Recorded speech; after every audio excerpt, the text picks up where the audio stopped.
important revolution. And this is one of my favorites recently. This is Antonio Guterres, UN Secretary General. This was a while ago. He said, the era of global warming is over. It's done. We're now at the era of global boiling has arrived. So You're fine with us taking shots of you that. bet. This is all recorded too. Right? Yeah. So you can get the slideshow. He's recording. We'll be well. Steve, would You you want me mind? to? Would you Well, mind? let's go ahead. Would you mind sharing your screen Oh, so I that haven't I can done see that. the slides? Sorry. I'm sorry. I didn't. I got ahead of myself. Thank you. And our rest. Yeah. Tell them to come next time. You can bring with us. And Yeah, says all those who watch the recording will want to see them as well. So Can you see it now? yes, I can see it. Perfect. Thank you for cueing me on that, Russ. Thank you. Okay. So that's Guterres thinks a big problem. I agree.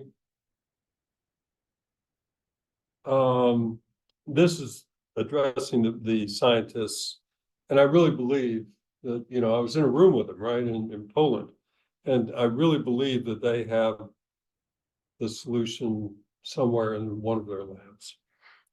It's not finished yet. This is a interesting slide that actually comes out of my dissertation work, which was on energy and economics. And it just shows this in England going back to 1300. And the red is, well, the blue is energy consumption. And the red is gross domestic product, total output of the economy. It just shows how closely they're correlated. I mean, these are totally different sources, right? These are, so it's unbiased comparison in a way. There is, it is, the energy is like the most essential input to the economic system. Do you let George in? Is that automatic? No, it should be automatic. Hello, George. He's my neighbor. Well, Okay, so that's that. Tight correlation. I believe this energy revolution I'm talking about will solve our current existential crisis, global warming. That's the fundamental. My research question is, how do we solve global warming? How do we halt global warming? And but I think it's far more than that, as we'll see. Goals should be to completely eliminate carbon source, carbon dioxide emissions as soon as possible. Now, here's where the economics comes. So, does everyone remember their Econ 101? Okay, we'll go back through it, a little bit of it. We're going to use this frightening term called elasticities, which is a key component, key part of economic theory. And we'll use this to estimate how much carbon dioxide we can replace if we get a clean, really cheap substitute. Okay, that's what we're going to do with elasticities. We'll do one other thing toward the end. I use data from the Energy Information Agency branch of the Department of Energy, and some engineering estimates on costs. So here's what the algebra in the middle there is, what an elasticity, standard generic substitution elasticity formula looks like. And basically what it does is it calculates that capital E, which is an index, elasticity index or coefficient, by taking the percent change in the usage of whatever's getting replaced, and this, so I plugged in carbon there. And you divide that by the price change, percent price change. And that provides that elasticity index. Now, in my case, I had an estimate of the denominator, engineering estimates on how cheap this new technology is going to be, which I'll share with you very shortly. I wanted to see how much carbon we would replace. And fortunately, the EIA had done a substitution study a few years ago, not very long ago, where they estimated CAPE. So I had two parts of my equation, just plug those numbers in, which I'll do on the next slide, and calculate how much carbon we replace, percentage of carbon. So that's my initial approach. The energy source, I'll start hinting on that, is called LENR, low energy nuclear reaction. It's the name of a group of technologies, turns out.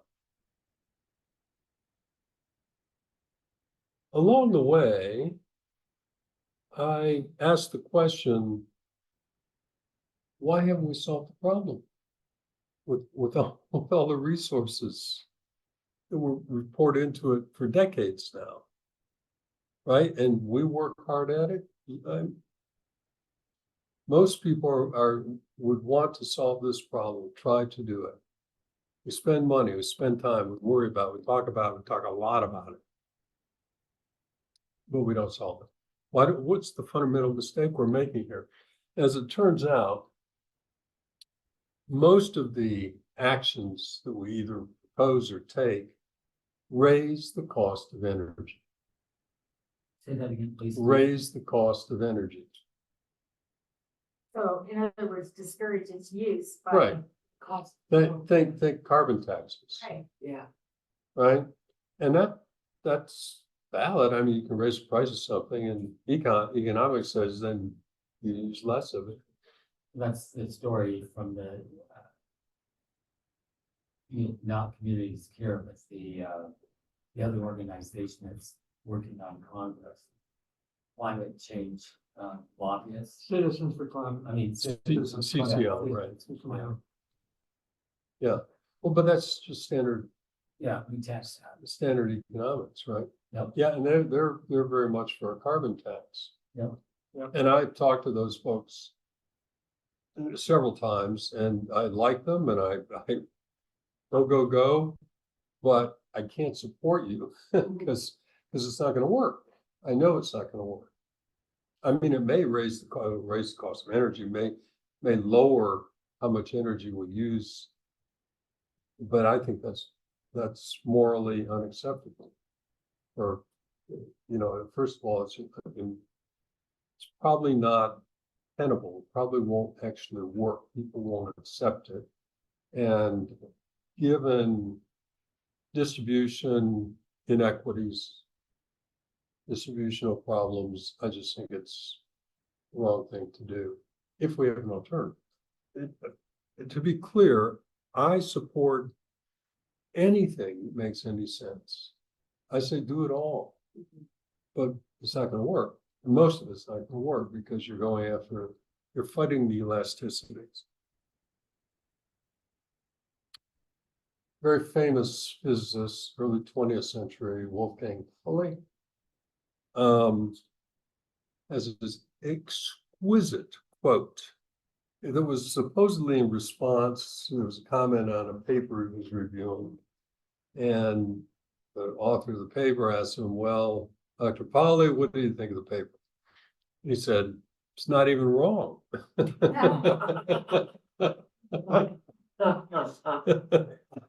Right.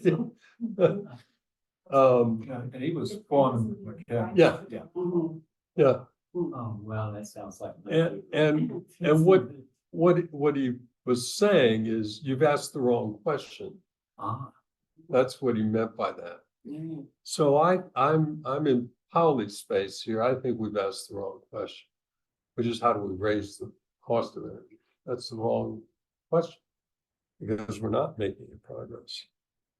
So my view is we flip the sign, as we like to shortcut it, and ask how can we dramatically lower the cost of energy. And again, think of the elasticities. These are current energy sources. I'm not going to belabor this. You can see, coal is still cheap, natural gas is cheap.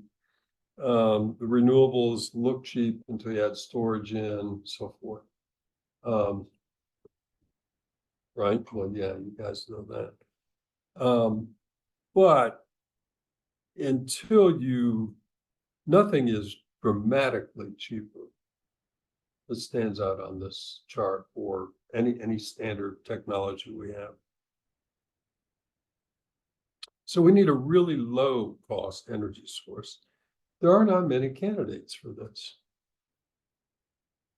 But as I discovered in my increasing, time in the energy physics space and with those scientists, there is one. It's called low energy nuclear reactions, and there's a common term for it, which I'll share with you, which you may have heard of.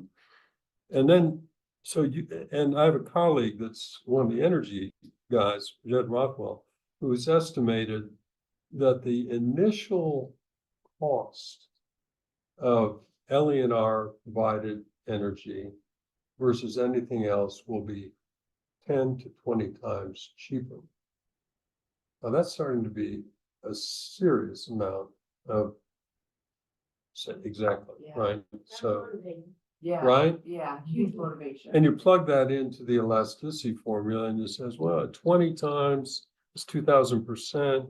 You get a 2,000% decrease in the amount of carbon used. 2,000%, we can do that. It's gone, carbon's gone.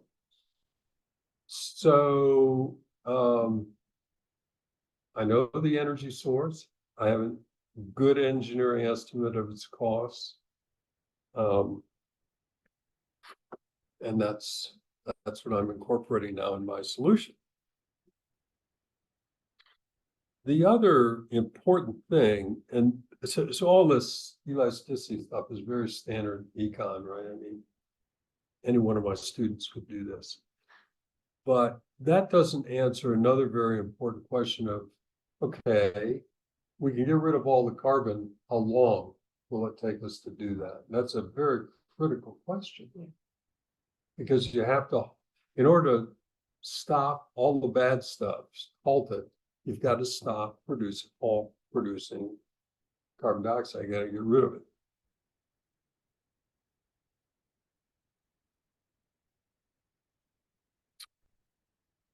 Jed Rothwell estimates this 20 times. I just showed you in the formula, 2,000%.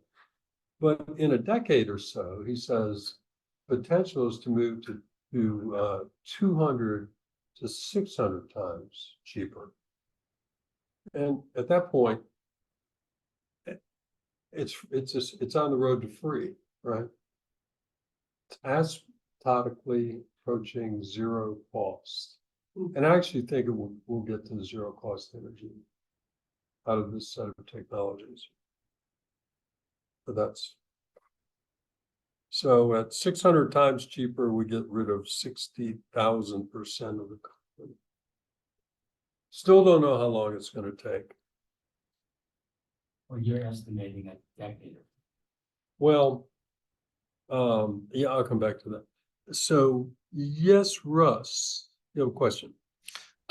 So don't you think there's a danger of, because I've seen this happen in other arenas as well, of where they lower their cost to produce, and then and yet the cost to us stays exactly the same. They just up their profit margin, and we don't get to see any of the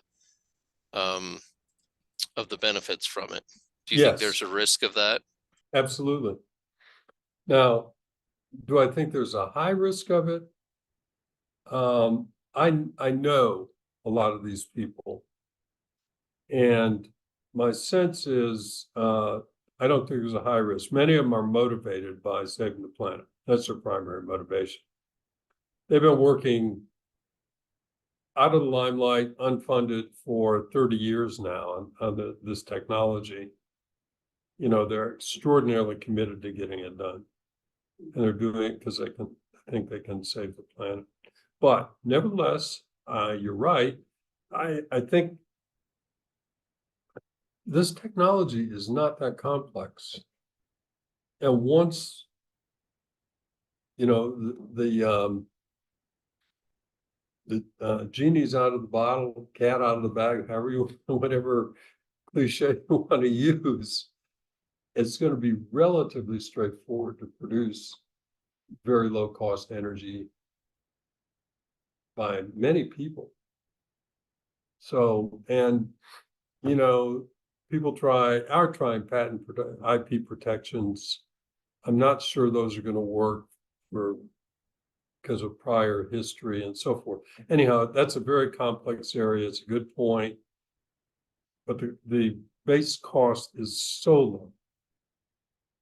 And the technology is relatively accessible that I think we can work our way through that. That's a great question, though. In fact, that's what I can try to convince the scientists when I talk to them. I say, look, you're going to have to do this at lowest possible cost to the consumer. There are other ways downstream you can make, people make a lot of money doing this. There's no question about that.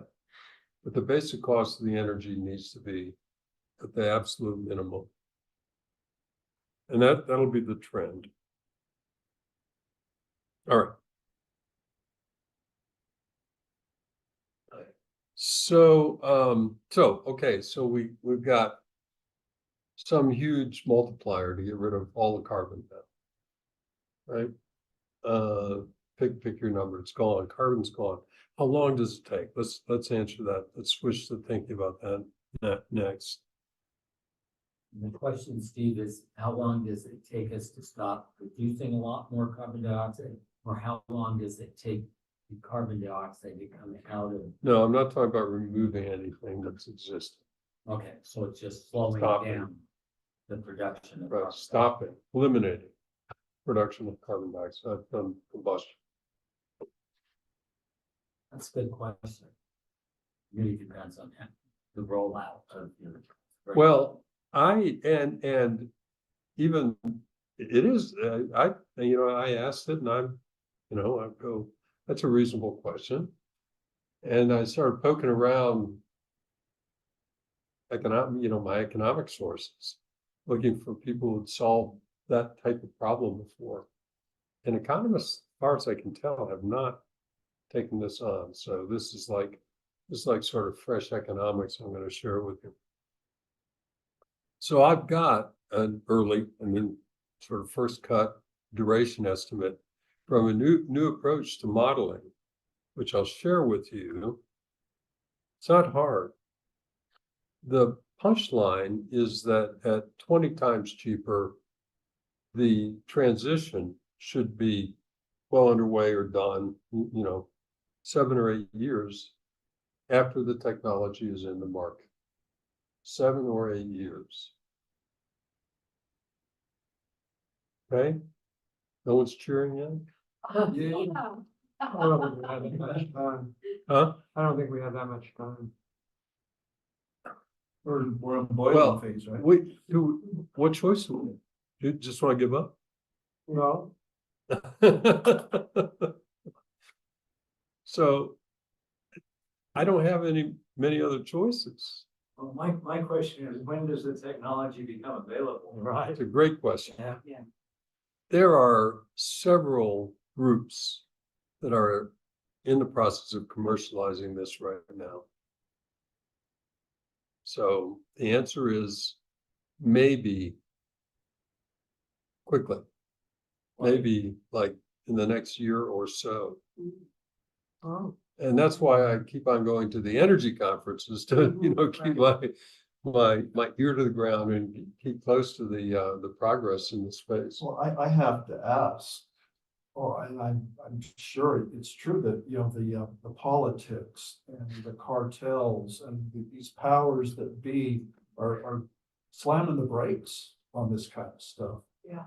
And really gonna prolong this thing until, again, it's gonna take a major disaster for a wake up. Well, you A know, little, well, oh yeah, it's warming. I but totally people agree are with you. dying, it ain't gonna happen.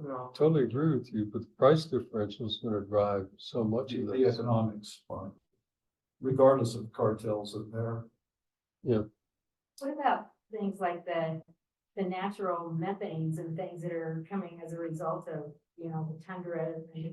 starting? Well, I mean, those are small problems compared to the, it's, what is it?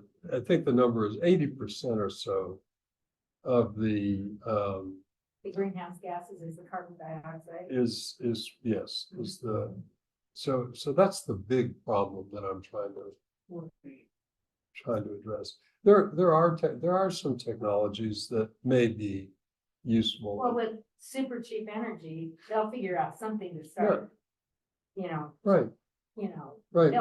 they'll come up with some way to shut down some of that stuff as well, I would think.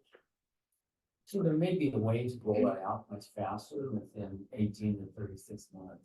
We can raise. Well, okay, sure. But let me show you how I got to that 7 or 8 years. Yeah. And then we can noodle it. So here's my algorithm, and I'll tell you how I got to the algorithm. You know, I didn't show you a couple slides I wanted to. We'll go back to those.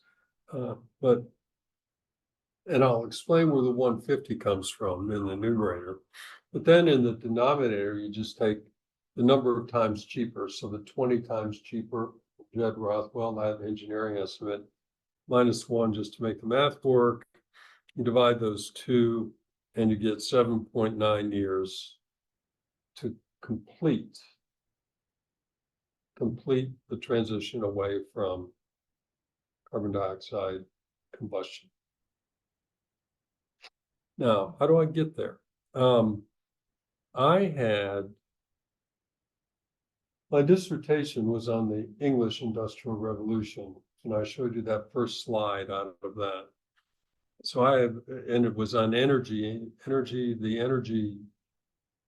consumption input of England and GDP output, and did a lot of things on that. So I had this data set going back to 1300. I had a long live data set, and I used that to come up with this 150, which it could be shortened. I mean, but it's compelling because that revolution, the original English Industrial Revolution, which I'll show you the time frames here in a second, was every bit as difficult as this one. Maybe more so, frankly. Had all these people who had vested interests who didn't want to do it. Right? So it's a good sort of a good model, I think, to use to think about these kinds of transitions. Now, here are wood versus coal prices going back to 1300. And what I did was just sort of take the middle part. The early part would have given me even more hopeful numbers, but you know, let's be a little bit conservative and just said, okay, eyeballing. The coal was about half the cost, or wood was twice as expensive as coal. So that gave me the numerator in my estimation formula, which we'll use here in a minute.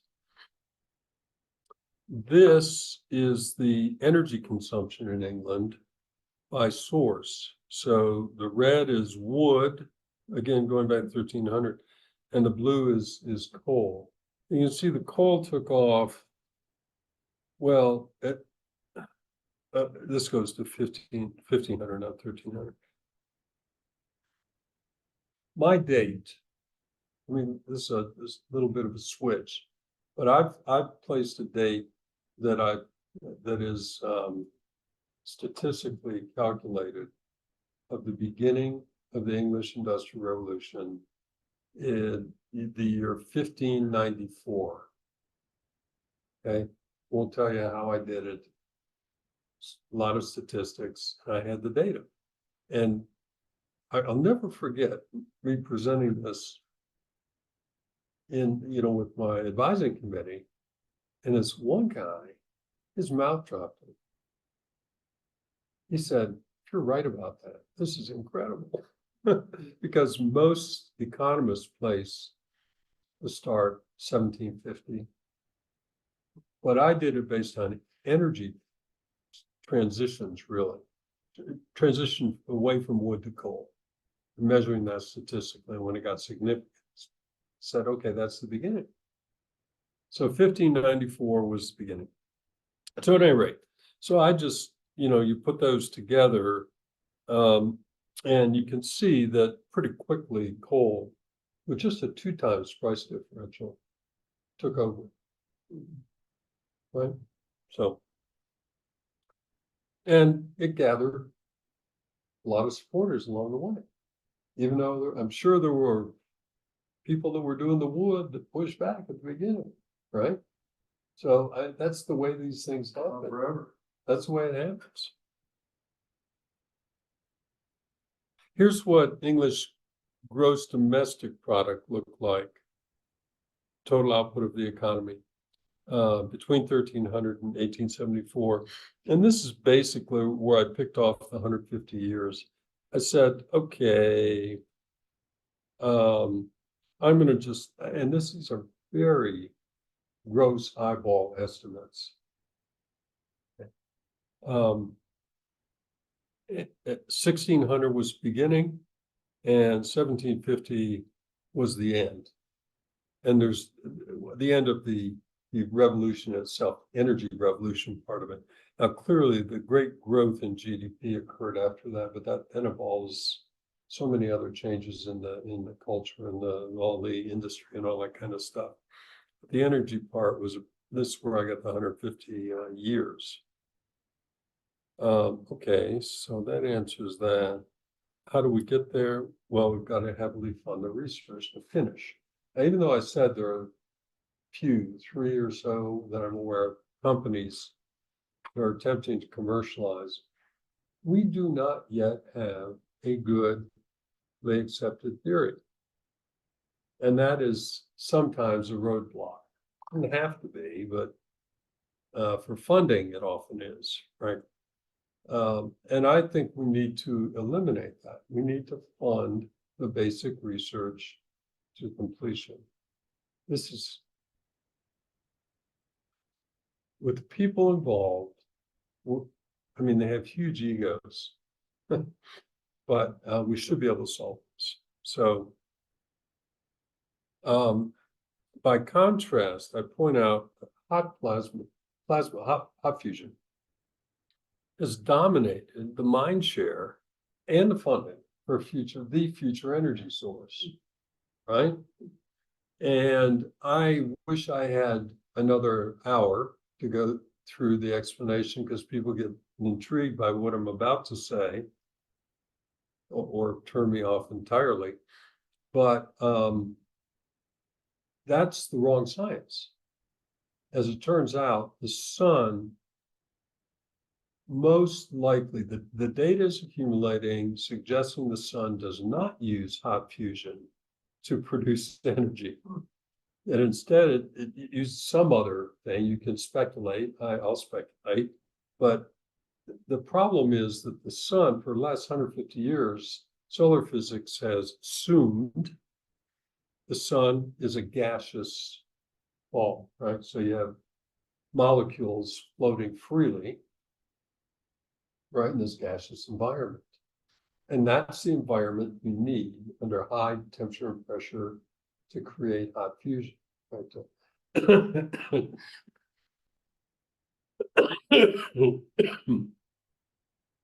I'm very sorry. Coming off a cold.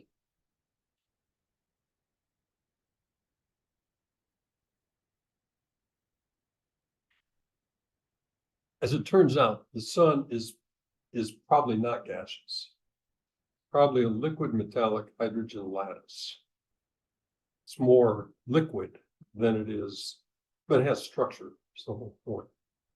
And if the environment has structure, you're not going to get hot fusion. It doesn't occur. So some other reaction is causing it. So all the hot fusion funding, if that's correct, is probably a waste. And they haven't had any real success. Right? 30, Spent a 40 lot of years. money. Whoa, 70 years, 70 It's years, been 70 that years, long. 70 years. And it spent billions and billions, tens of billions. And so that's, I'm saying let's just take a billion of that. That's my guesstimate, along with some other smart folks, on the estimate of what it would take to finish. So you're saying that putting money into the research, that even if they don't have a working actual theory yet, Right. but just jump in there and start doing Well, it. I mean, we've got successful experiments. Okay, so, So just scale those up and go, right? I mean, You, yeah. you do have to solve the theory. I mean, you can't. You have to I mean, figure out why I it's know, working, I've but for- learned enough to know why it's difficult in this case to get to a theory everyone agrees on. And there are huge egos involved here. So that's a little bit of a problem, but it's not necessary to make progress. I don't. So we're on I believe, the cusp of a profound transition from carbon combustion energy to field energy sources. So zero like- point. electromagnetic 0 point, however you want, and yes, there's a group of technologies. But it's not combustion. We're beyond the era of combustion. And that's a profound change. And that it will, Or splitting or fusing atoms, yeah, that's fission. fission, well, yeah, and fusion, I said splitting or fusion, putting it. Well, so I just made the case that hot fusion is probably Right. not happening, right? So we're beyond the age of both of those, plus, What I actually think is happening on the sun is cold fusion, yeah, which is CMNS, right? That's another term for that. okay, that's. And the reason I think that is because totally separately, the fellow that is doing all the new work on solar physics, Pierre-Marie Robitaille, Ohio State, he's the guy that's come up with the structure based on a whole bunch of data. So this liquid metallic hydrogen lattice structure of at least the surface, and we don't know how far, it goes into the sun itself. It may go all the way through. We don't know. But that is one of the ideal environments for cold fusion. And therefore, I think it's very likely that I've been using CMNS because What's the condensed matter nuclear science. is this the It's, kind of science you're using for this, Kelly? well, it's cold fusion. Okay. Same thing. It's just a politically correct term for cold fusion. But cold fusion is the underlying. It doesn't have the baggage of cold fusion, the new term. That's correct. Yeah. That's correct. Among my scientists, there's no baggage, by the way, but. So this And- is, it's still within the economic community or scientific community, but it hasn't really gone beyond that anywhere on this planet. Well, there are Or is- governments that are, Okay. funding research. Oh, The DoD has been very negative on cold fusion since 1989. At the urging of the hot fusion. And so we got caught in the politics of big science. And lost 30 years of progress. I mean, it's a tragedy and that's telling of the story. But DOD actually allocated about $10 million to look into this, which is, that's pocket change, right? For this kind of research, but at least they did something. Which countries are?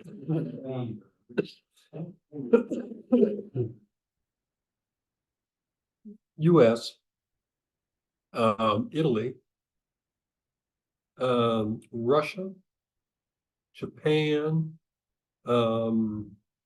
France has a very strong program.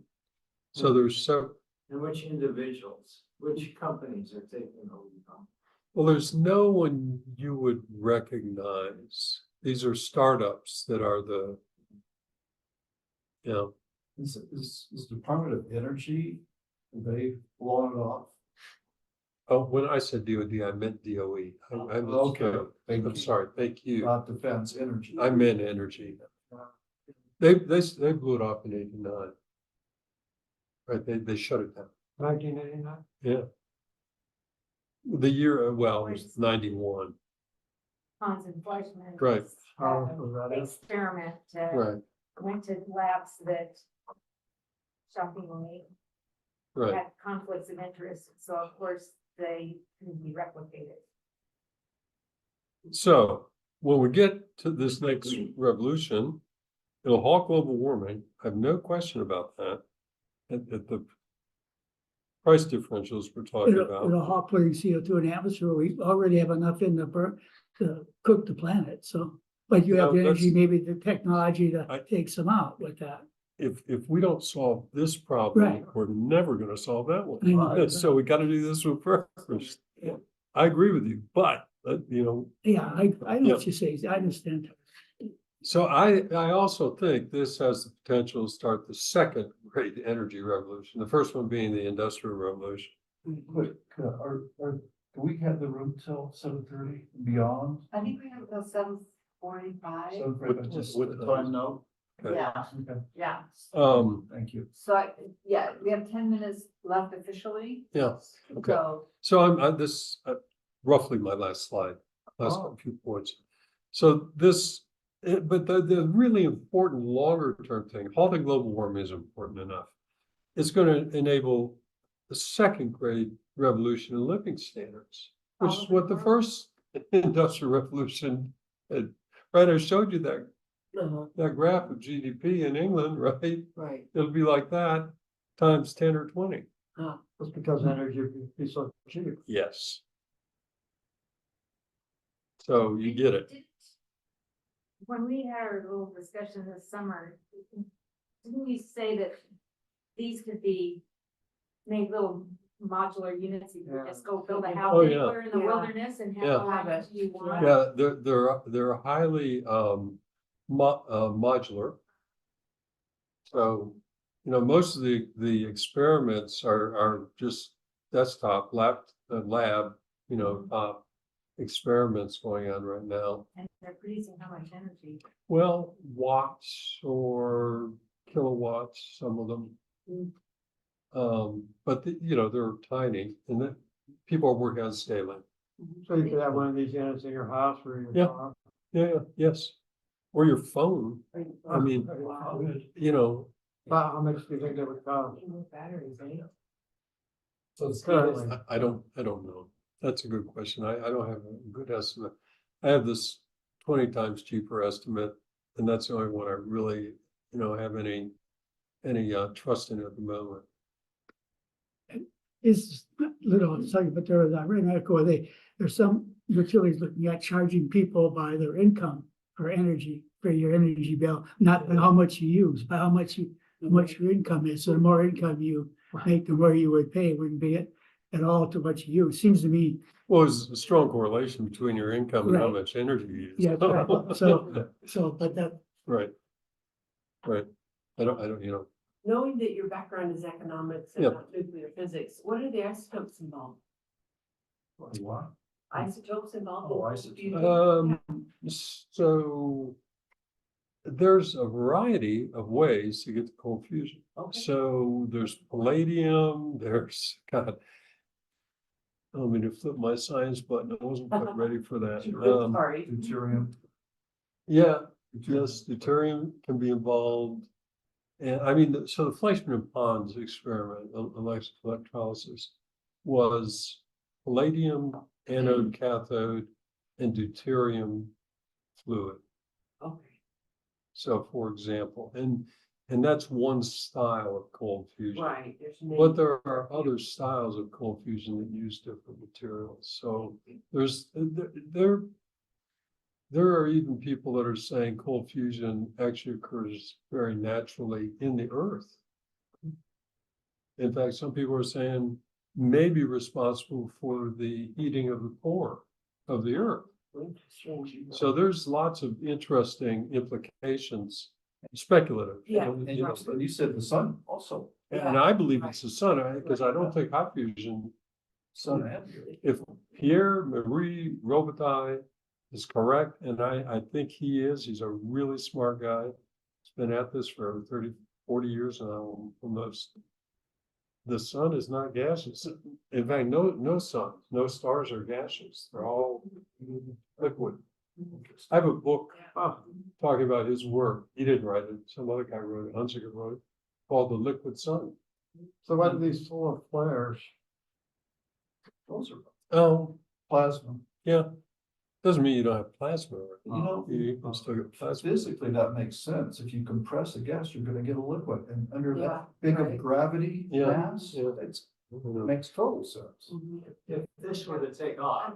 Yeah. I mean, it would just change everything. Right. We would be at the beginning of the next industrial revolution. Well, you're saying that we're at the beginning, but, you know, I'm hearing about it from you, but I don't hear it out there. Right. Yeah, if it took off- Brink. And Yeah. just so you know, Russ has his hand up. I just want you to be Yeah, aware. Okay. that may be from originally. Oh, Russ, okay. did you have your hand up again? Yeah, I put it back up again. Oh, I'm sorry. I didn't mean to ignore you. No, you're fine. Thank you, Susan. I had a question on, so you talked somewhat about scalability and Yeah. so right now, is their vision like a unit for each house currently? And, Yes. and then maybe moving to like say like a neighborhood Yes. low energy nuclear reactor to run the whole neighborhood, and then maybe cascading up in higher population Yeah. areas to make it make even more wattage to produce what they need in a more Yeah. population packed What area. I don't know anybody that's actually worked through the economics at that level of producing the, my answer is whatever the most efficient size is.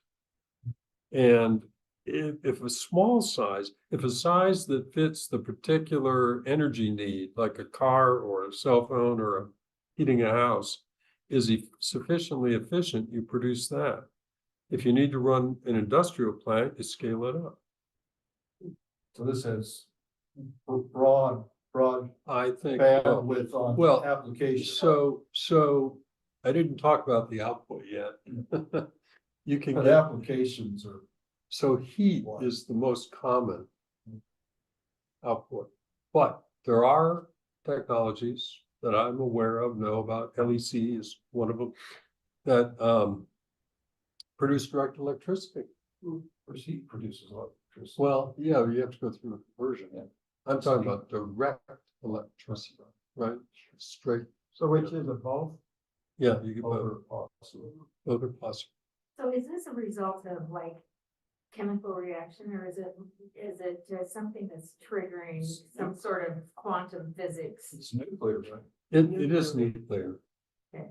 But it starts as a chemical reaction. That's one of the very unique things about it. Mhm. It starts a chemical reaction. It triggers a nuclear reaction. Love it. Science. And it produces electrons, it produces electrons. Can, right, electricity. Right. Yes, yeah, can, yes, or heat. or here? I think Fleshman and Pontiff's heat. It was heat, The place where original tons of heat. Right. Production. Yeah, What do you and think the likelihood of this happening? what do I think? Yeah. I think it has to happen. I think it's, it has to happen. I believe it will. I mean, I think it's, well, the only way I can answer that is I'm doing what I can think of to, cause it to help, cause it to happen. That's all I What can is do. the What's the probability 5 years from now that you'd be sitting around this table saying, hey, Steve was right? I think it's 50-50 or better. What roadblocks do you see to this? That's encouraging. I'll take. What are our major roadblocks for acceptance? Funding, partially to What's finish the theory. what's roadblocking funding? Well, it Politics. goes, yeah, it goes back to the, Problem. Probably. it is. Yeah, I mean, it is. The vested interest in The fossil. hot fusion. And hot fusion and The hot fossil. fusion is still getting all the funding. it's gotta let that go. So- Well, I'm concerned where it meets capitalism, Yeah, you know, and then so this low cost energy actually isn't as low cost as we want it to be, or it could be because of predatory capitalism. you know, I'm enough of a rogue economist. I'll just say, well, maybe we have to go outside of capitalism to get Oh. this done Yeah, and just have government produce it. oh, there you go. So it's kind of Maybe like, or maybe not. Right. I have a question or request. Is there a chance that Ray and I can meet the 3 or 4 entities that you said they were playing in this space? To see if I can help. I don't control it, but I can Would you produce. rather request in, we'll sign. Yeah. Non-disclosure, non-compete, non-certified. Yeah. That would be very beneficial. I mean, I don't know how open they are. I'm assuming you're thinking of the ones that are at least some of the way toward commercializing. Yeah, and there is a way to flip the income or the money on the planet. Yeah. And that's what we're doing with Ray and I and the company that we're doing here. But the other, I'd be really interested in meeting with them. I do want to say, when it comes to climate change, we've already gone past a tipping point. Right? There's no question it's been done. No. The satellites were looking at large little rivulets, like this size or bigger. They missed all the small ones. All the small ones were hundreds of times more methane in there. There is nothing that can stop a tipping point. Okay, that tipping point's already occurred. Mhm. So be aware of that. Yeah. So we can't give up, got to go forward. Exactly. So Russ, is your hand up again? Yes. Okay. I just wanted to throw in here, there's a couple of companies that don't disclose the technology they're using, but like the CMOS battery in your computer, they're Mhm. producing chips now that are basically a forever battery for your CMOS so that you don't ever have to worry about replacing it. And I don't know if that's nuclear or not. I'd have to do some further digging, but this is being done on lower levels and smaller scales right Right. now. That's interesting. Thank you. When you find it, forward it. Please. Okay, Please. yeah, I can do a little digging and find it. Thank you. Okay, I'm sure I'm out of time, Mind blown. maybe out of interest, but if there are any No, other no, questions? No, not out of interest. No, not at all. Yeah, Any, definitely not out of interest. Right. Okay. No, everyone's peaked. but, well, you'll be happy to know that you know, even my students who get very bored with standard econ, when I present this module, they love it. Yeah. They go sort of crazy. It's a Yeah. brighter future. It is good. They're inheriting it. Right, it's, yeah. they're They go crazy. Right. So is that a way of getting this, helping this, or getting young people involved? Sure, Yes, Yeah, they're- all the above. yeah. Right there. But Exactly. you know, I just want a commercial success in a way, right? I just want one of these companies. And I think, again, in the next 50-50 in the next 5 years, whatever the parameters where I feel pretty comfortable, we're gonna have that. I may be too pessimistic. I have to ask, since I'm in the storage arena with Ed, Right. do you see any storage applications with this? Well, I don't know. I don't know. You know, I mean, fair enough. yeah, I mean, just think about it though. If you can scale the size of the of the source device to drive a phone or a computer or a car or a house. And I guess the only reason for storage at that point is if the capacity Maybe is. you don't need storage with this. I don't No, know. no, it sounds like a That's continual It's output. continuous output. Yeah. That depends on that depends on the stuff. Right. Storage. That sounds too good to be But, true. No charging Good in the point. lake. Yeah, Right, Interesting. yeah. right. I'd be interested on Sarah Wright's viewpoint on this with the Talk Clean Energy. Have you ever presented to her, or is she, No, would you be interested Sure. in I doing think that? that's Sure. a good step, yeah. Yeah, I to do. get Yeah, that. clean energy meeting, you They're know? very good and they're very bright. yeah, no, I know, I've known them And through they're the very years. practical. Yeah. So if I contacted Sarah and said, Sarah, would you be willing to spend money? Yeah, no, that's Yeah. worth my time. And the. I don't have an unlimited amount of time to go around proselytizing on this, but that sounds like a good Steve, I will be opportunity. your wingman. Okay, Next wingman on Yeah. years. So is there any Um, toxic output from this process? But this is Doesn't- recorded. yes, It's going to be on our website. yeah, Can I put it on Yes. the league Yes. website, Yes. for instance, to save people? I Yes. would love to get people to our website. Of Yes. course, that's Yeah. part of my, Hope and goal. but yeah. on the other hand, if we want to get this message out, sure. it would be nice to have it like, on the league website, because people do go in and look at our. Sure. Top page, yeah. So Sure. any place we can get it. Yeah, I absolutely. mean, it's, obviously I did this for this size group, but it should be recorded.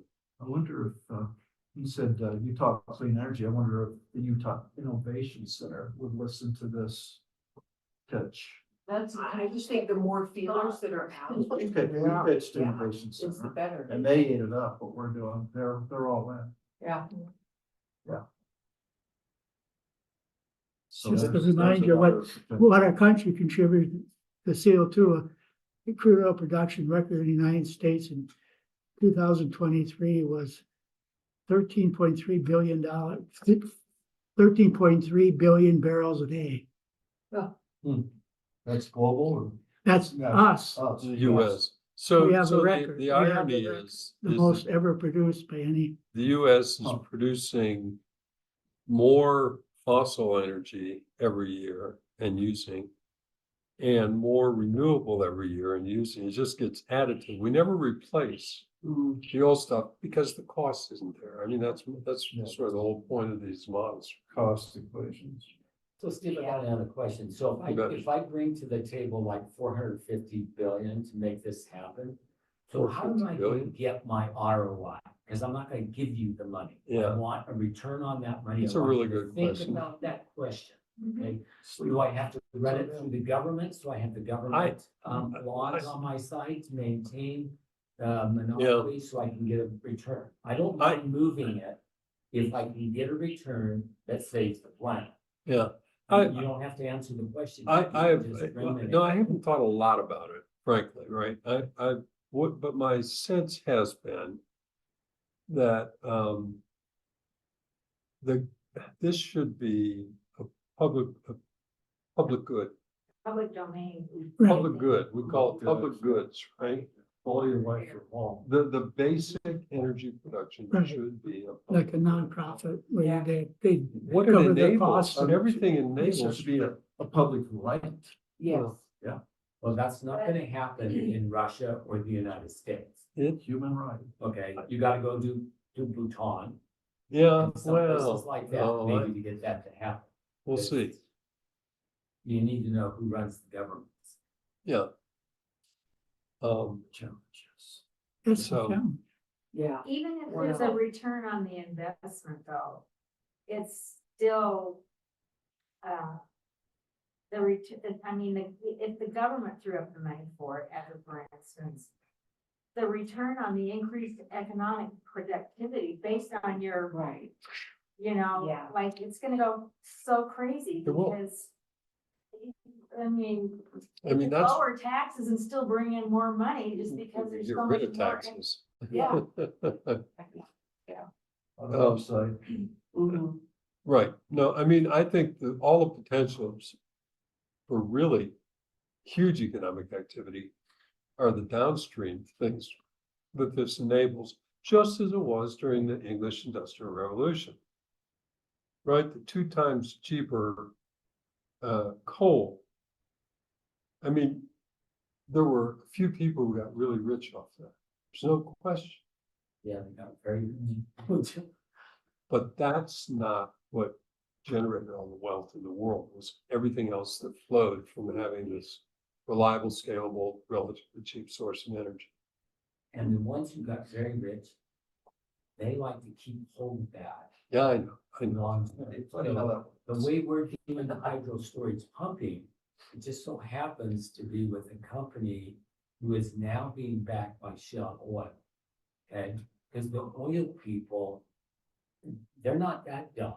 Oh, I They're know they're pretty not. dumb, but to kill themselves. Greedy's a better. But they, Yeah. they just want to pivot on something that they can take their $500 billion or more, move it over here and control it for another 70 to 90 years. Right. And we just are gonna provide them a way to clean the environment and do that. So that's the play. That's the reality of it, huh? That is the reality. In other Um, words, if you come up with something. Pay them other off, than pay that, them off you are to, likely to- pay them off to you're make gonna the change. probably go, listen, when we had the electric cars, we had bullet holes. And they threatened Yeah. our science. I don't know. If this is as easy to make as I believe it will be, and as inexpensive, I don't know how you keep it bottled up. I just don't know. Yeah. You probably can't, so. Yeah. Well, then it's dead on arrival, because money people will not allow that to do. You have to have something like hydro pump. They can control that. So they'll get the money out of it, and then we'll make the transition. Well, I think what. But I'm asking you to come up with a I way understand. that we can do that. Okay. Because then Um, we can do the money in it, and they Okay. don't have to do it in their garage. Okay. I mean, I won't do it tonight, but Tomorrow's fine. Yeah. Tomorrow's fine. If you'll dream on it, that's all I need, Steve, just a log or dream on it. all right. So Thank is you, Steve. Thank you very much. Thank you. We Yes. need to find a way to accelerate what you're doing. Yeah. And And please, thank if you can, Russ and George. get Stephen or Ray and I in there to talk to, okay? Yeah, you're gonna send me an email or something to trigger that. I mean, I And need. Gray knows, he's smart, he covers everything. And I I'm- want to tell you guys, thank you. Maybe innovation. Oh, that's that's good. Well, no, we're talking about, he wants to talk to some of the people out there doing the. Oh, We yep, don't right. have a lot of. We don't. No, we don't. No. We already have a meeting. Oh, that you know, yeah. Suffering, it's there's more of a hungry that could be alleviated if that's all. Yeah. Well, how about one in four of you will dive in? Yeah. So I just need, I mean, My problem with it is that we're gonna have more growth. So we don't have to. say- more, Yeah. Growth. I'm opposed to growth. you know what? Cause that I takes didn't, energy. I We have, have to address that issue. I have a slide for you, Ann. Oh, you know, dates for It's time. called the Yeah. Ann Yeah, slide. okay, that's great. Okay. Okay. Wow. And it's, Thanks, Ed. Thank you. thank Sharon. you, thank you. Thanks. Um, I'm gonna take off. I didn't, Oh. I didn't get to these slides, but the one on the left Mhm. is global per capita GDP. Okay.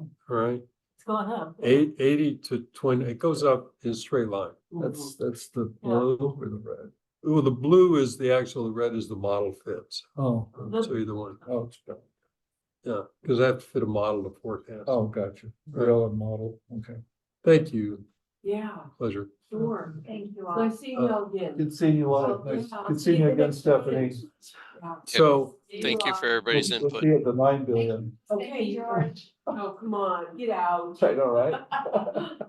I mean, if there's 20 billion of us, and even if we're living, we're not polluting them.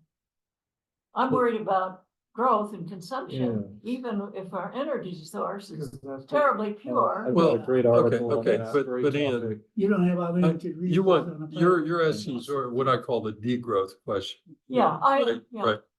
So Yeah, I didn't take time to go Well, through you like got time to answer all. Oh, the this is questions in the huge. world. basic modeling, But I- but let me just show you, let me Uh-huh. just show you the output. These 3 slides show you It's the about less output people, we all know that's of my model that do address that. So degrowth happens in about 2085 Why? because of the way the system works. I mean, Dynamics of. so I break down the global energy carbon dioxide system into living standards, GDP intensity, energy intensity of GDP, right? How many units of energy per unit of GDP, and carbon dioxide units per unit of energy. That's the carbon dioxide intensity. It's the bad stuff to get rid of. You're worried about the growth part of it, right? I mean, So, we do other damage besides but putting the whole- carbon dioxide in the air. but the whole system, the primary drive is population.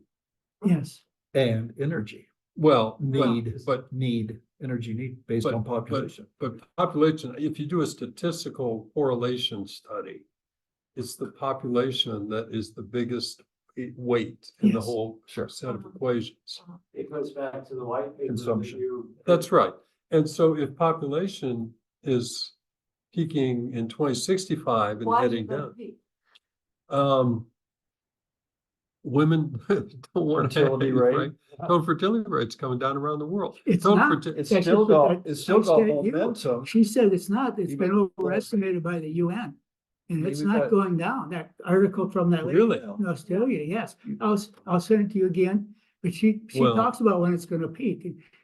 Probably a lot It sooner than takes- that. It takes a long time for rate to be overcome by the momentum that's already in See, place. you're saying, That We have 8 fertility billion has been people over. making babies. the drop of Overestimated. Fertility has been overestimated by the UN, and it's not. Fertility is still rising faster than the UN predicted it. Oh, I saw that. on the oh UN. man, that's. It's I have been to read this. overestimated. I have to read this. I mean, that You, was, you would like it. It's on Yeah, your level. okay. A little bit above Right. mine. I think, what was that one you just sent me recently? That's the one. Was that the one? Yeah, That's the one I saw. yeah. Does someone online have a question?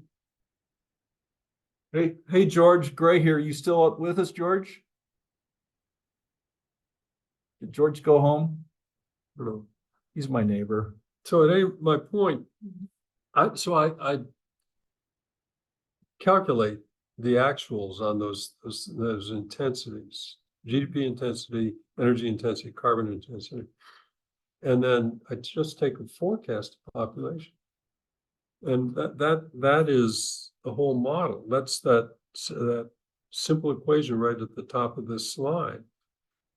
And when you do that, the actual for GDP intensity is essentially a straight line up, except for, this is global, except for recessions. That's the only thing that ever slows it down, ever, since 1980.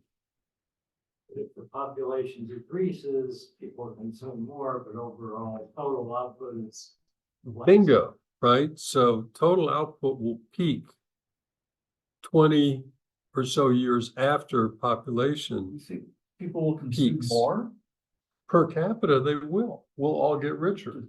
just because, Yeah, see, because it's that's- available, because That's wealth what, is that's available. what she's That's picking what on I- in a way, right? that's what- Right? And that, But I'm saying that's gonna happen.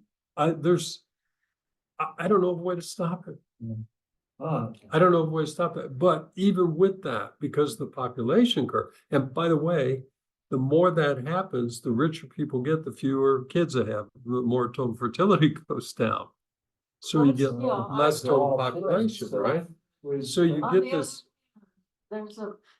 it doesn't go down, people don't have smaller enough families is what I. well, thought. fine, Well, but And but- we're doing a lot of damage, but- just other than putting carbon dioxide. But what we can do is we can measure all this and come up with models and forecast what's gonna happen. That's my Well, That's all I can do, so, but an awful lot of people ignore that. yeah. And Steve, that, what we were just talking about, I'm hopeful in the last vlog we put. If we didn't get to that tonight, will you be doing that in your last vlog coming Now, back? there's Rod, you're late. This population component? I don't know, Right. I've lost control of the blogs. He has all of them. This is another call, we're done, Hey. but that's okay. I know, you, I just, This is So it's Rod going your way, Smith. Steve. I got it. It's going right now, so. Okay, He is the inventor of our technologies. great, welcome. And Rod and Ed that just left, he's the. What? Okay. Yeah, we need to go. He's online, he's We on, have to go now. he's right up there on Zoom. So I'm gonna shut down Zoom, I just folks. can't imagine things changing. It's, Thank you, Steve, for the presentation. It was awesome. Thank you for your Thanks, Russ. participation. yeah, Thank you, Yeah, George. thanks. You're still in. it's actually great for getting all your friends involved. Well, this